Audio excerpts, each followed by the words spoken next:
This is Daniel Poppy, host of How to Write Good. Thanks for listening to the following broadcast on Public House Media. This is Ryan Pierce, host of Completely Serious here on Public House Media. Thanks for listening to the following broadcast on Public House Media. Once you're done with this episode, I hope you'll come check out my show, Completely Serious, where we talk about sports and have fun with great guests. Don't forget to subscribe on iTunes so you'll never miss an episode of Completely Serious. Thanks again for checking out the following broadcast on Public House Media. The following broadcast of Podcast A Star Wars Story is brought to you by Death Star, Death Star. When I feel the worst, it's like when Han shot Greedo first. You rebels got your fancy ships, but troopers will go far. We're headed for the Isles of Death Star. Trash compactors, super laser. It's completely operational. Aisle 42, detention cell. Aisle 43, torture. Aisle 47, physics. Aisle 17, thermal exhaust ports. When I feel the worst, it's like when Han shot Greedo first. Ain't nothing you can fly to make it a supernova. That's why I'm headed for the Isles of Death Star. I have you now.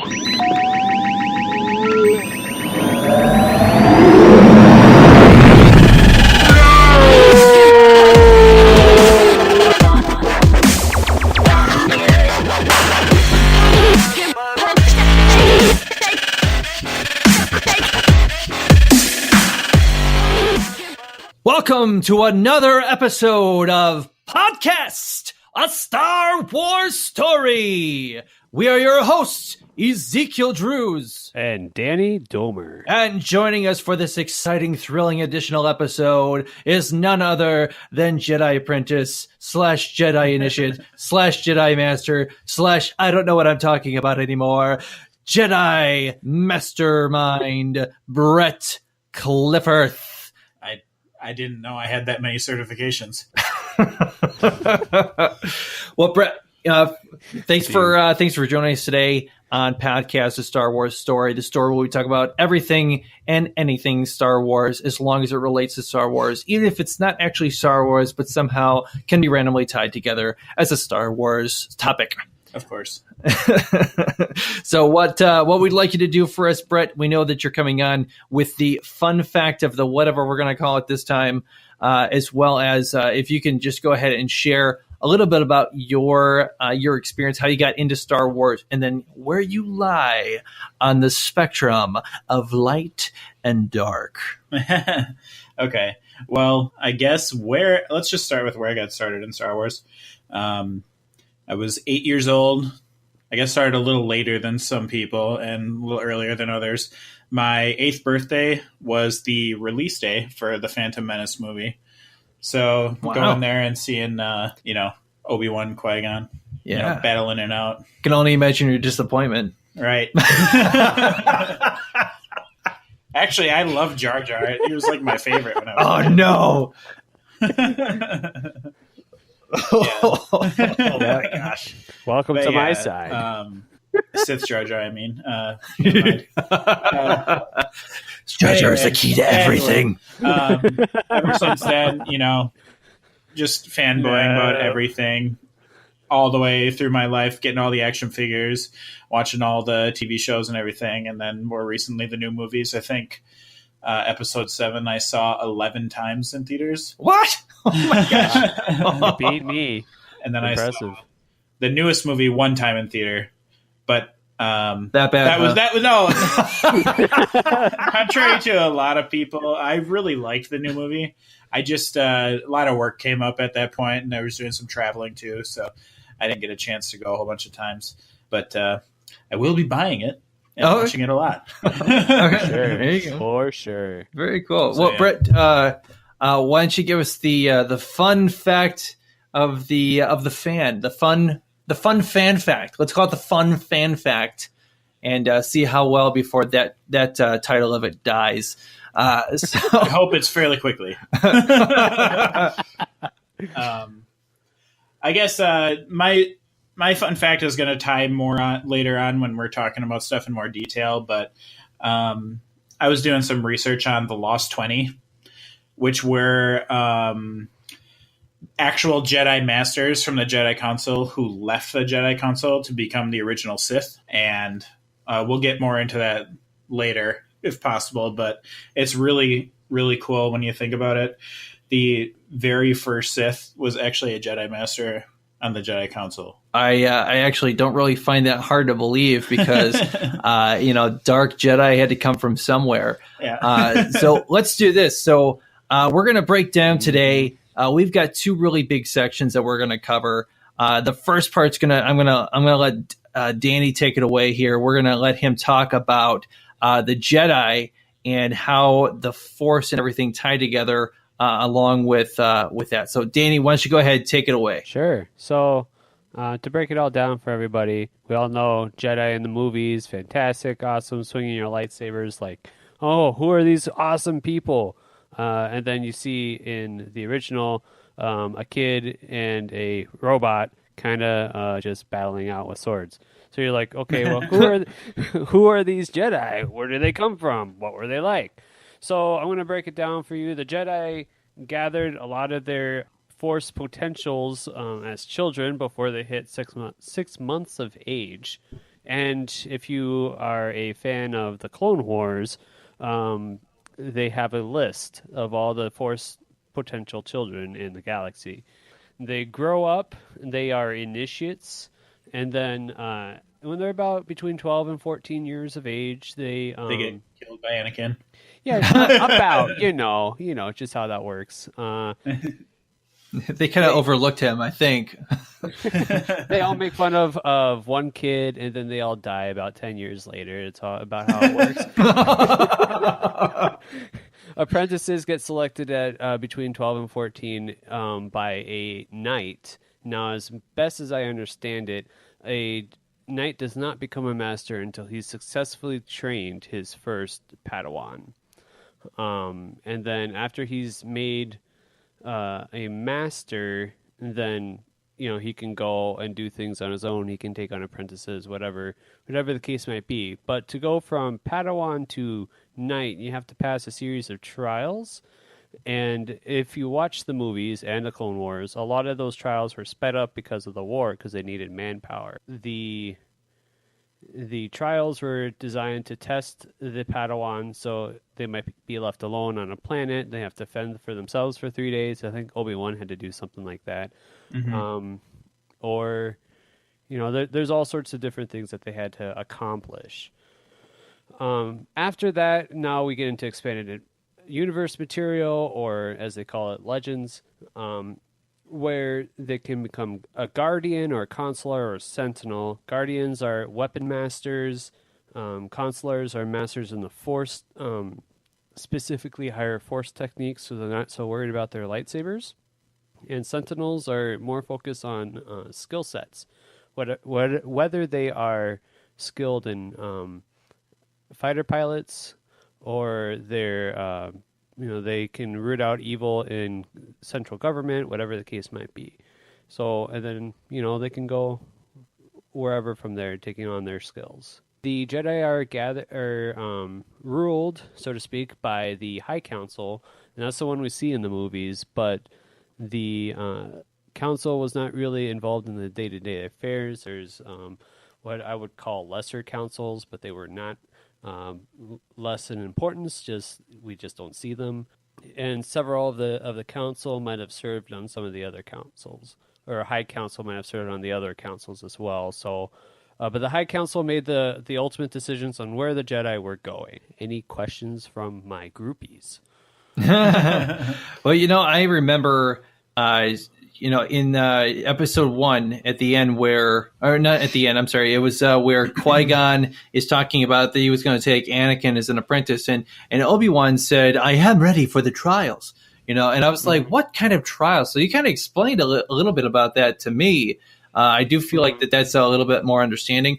One of the things that I remember with it was the cartoon series that came out in between episode 2 and 3, where Anakin is going, and you see him where it's really like an abbreviated scene, really, where it looks like he just kind of goes through a lot of fighting, like in a very short amount of time, and then I remember he gets like the cool scar in his eye or something, and then I was like, oh, that's it, that was the trial. Okay, I thought I was expecting more.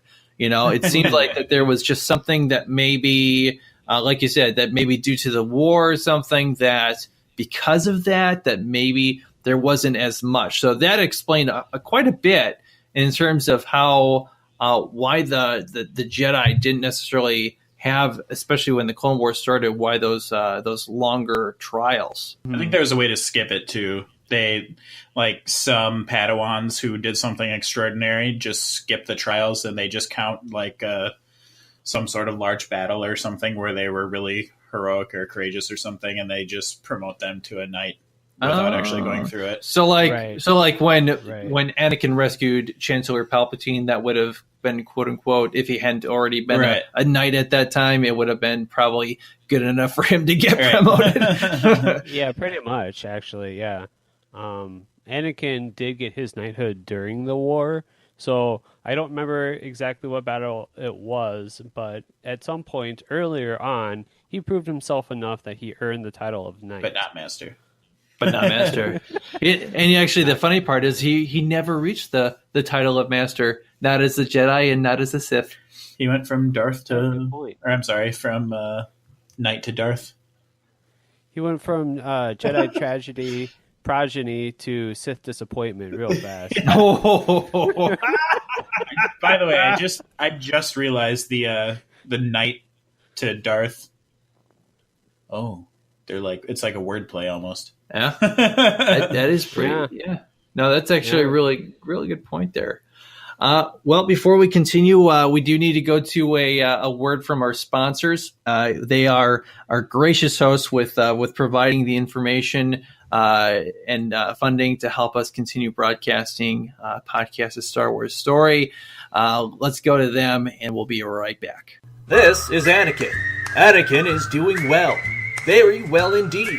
That's because not long ago, in a galaxy not so far away, with just a quick phone call, Anakin realized he could have something better in his life. And what did he get? Why, a big boost of confidence, a little more self-esteem, and a very happy Sith Lord at home. Call or go online to get a sample. The dark side, the once daily source of power for natural force enhancement. And with that, we're back.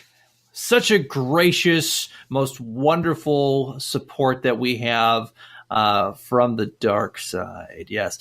Although I'd like to make one small correction, and that is that it's not natural force enhancement. If anything, looking at episode 3 with Palpatine does kind of come out there and says, the dark side is a path that leads to unnatural things. So we're going to say that's unnatural force enhancement, and that is why Anakin had a boost of confidence. So with that, what we're going to do, we're actually going to switch things up. We're going to talk about how the Sith came into play. Now, the Sith, actually, it's really funny because Brett brought it up. That the Sith is actually created by the dark side, by fallen Jedi. What I do want to talk about, there is a Sith code specifically that was created by Source of Sin and taught by Darth Bane, who was really, in terms of, a lot of people know about the Rule of Two from the Sith Lords. So before all the Rule of Two, which is what most people are aware of because of Emperor Palpatine and Darth Vader. Most people don't know that actually there was, at one time, there actually used to be thousands of Sith out in the Star Wars universe. And that was due to actually both partly because of the Jedi, but also because there was actually a race of humanoid creatures called the Sith. And the Sith actually, what they did was they studied the dark side as a fallen Jedi, and then they actually started a lot of interbreeding with a lot of other races, and instead of becoming specifically a race, at that point it was just more of an ideology. So they're actually, as they became more focused, they created this creed by Darth Bane before he actually wiped out all of the excess Sith. And we talked about this in episode 1, but the reason behind Darth Bane's reasoning for doing this by wiping out all of those other Sith is because there was supposedly supposed to be a finite amount of dark force energy in the entire universe. And if it was spread out among all the Sith, the reason why they were being easily defeated by the Jedi was due to the fact that because they could only wield so much of the dark force. So the dark side of the force. So Darth Bane actually decided to go on a killing spree, essentially, Call of Duty style, and just started killing every other Sith. And then after he'd wiped out every other Sith in the universe, that's when he started the rule of 2 inside of his apprentice. Did you know that the very first proto blades that would morph into lightsabers in the future were actually used by dark side users in the very late stages of just dark side people and early stages of the Sith? They didn't actually have kyber crystals or anything. They just funneled their dark side energy through like some sort of device on them through their hand into the hilt of this blade, and then it would literally just be dark side energy, like proto blade. Oh, and snap. Then the Jedi was actually formed when somebody Didn't know. took the kyber crystals and mimicked the Come on the dark air more often. force proto blades, and then that's where lightsabers came from. Wow. Wow. I didn't know that. That's pretty cool. Yeah. Yeah. I'm actually feeling a little threatened here, Brett. I'm just you know what? I'm gonna let that go for right now. I'm gonna put a pin in that. We'll come back to that at some point. Yeah. So Darth Bane took the Sith code, and the Sith code, what it says, peace is a lie. There is only passion. Through passion, I gain strength. Through strength, I gain power. Through power, I gain victory. Through victory, my chains are broken. The Force shall free me. So what a lot of Sith believed is that by embracing the dark side, rather than shackling themselves on the light side of the Force, giving up attachment and all that other normal monastic kind of beliefs for like vows of poverty and stuff like that, the Sith actually believed that not just embracing passion, obviously, but embracing the dark side of everything was the way to be a much more complete Force user, which obviously there's some problems with that ideology where you're saying because then at that point the dark side becomes an all-encompassing force, which is no longer separating itself, which is actually, if you look at episode 3, where Anakin he takes the step into the dark side after he accidentally, in a moment of passion, is essentially responsible for the death of Mace Windu. So he kind of took a baby step into the kiddie side of the pool, and then after a little bit, he just kind of... And then he turned into Annie Orange Eyes.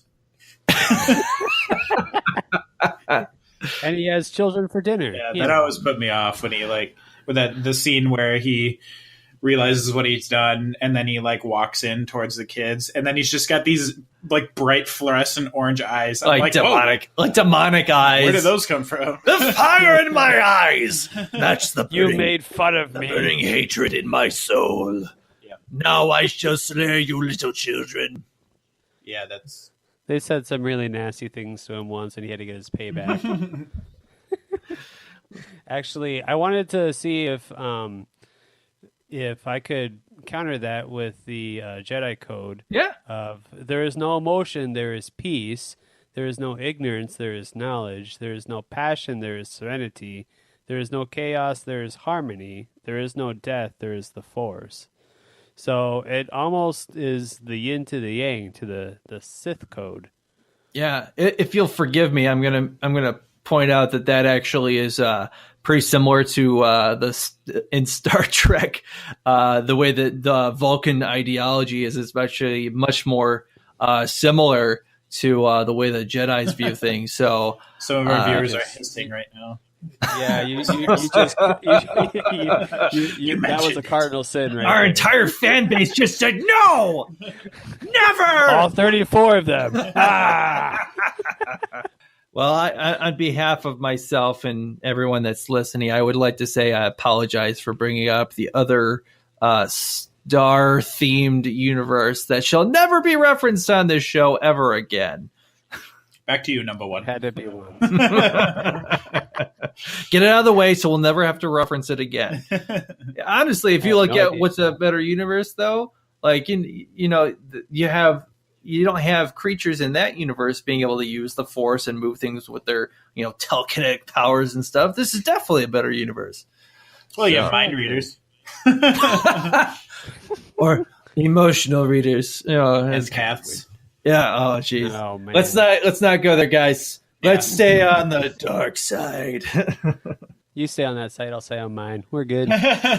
You know, actually, it's very interesting. Just going back to the rule of two. You know, we mentioned that Obi-Wan was earlier. We talked about Obi-Wan was actually in terms of the way because what happened was Darth Bane would actually transfer his power. There was the Sith Master and Sith Apprentice. So over 1,000 years went by where actually the way that a Sith would die was because the Sith Apprentice would kill the Sith Master. So if you're looking at who is actually killing the most Sith, it was the Sith themselves. And so at the end of smart. Yeah, all right. Mm-hmm. So at the end of Star Wars Episode 1, it's actually really interesting that Obi-Wan was the first Jedi to kill a Sith Lord.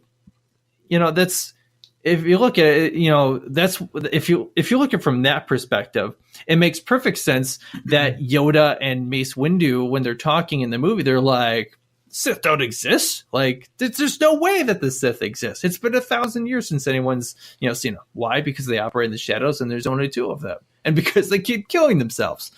So, from an aspect of, especially from our show, you know, obviously there's Danny and there's me, and well, I'm sorry, Brett, that it had to come to this, but there can only be two hosts on this show. What? Wait, what are you doing? What? It's time. It's time to end this, Brett. What are you doing? Oh God, no! Don't worry, I'll clean it up later. Danny, just get me some alcoholic wipes. I'll hide the body. I have no part in this. I have no part in this one. My hands are clean. No. We lost him.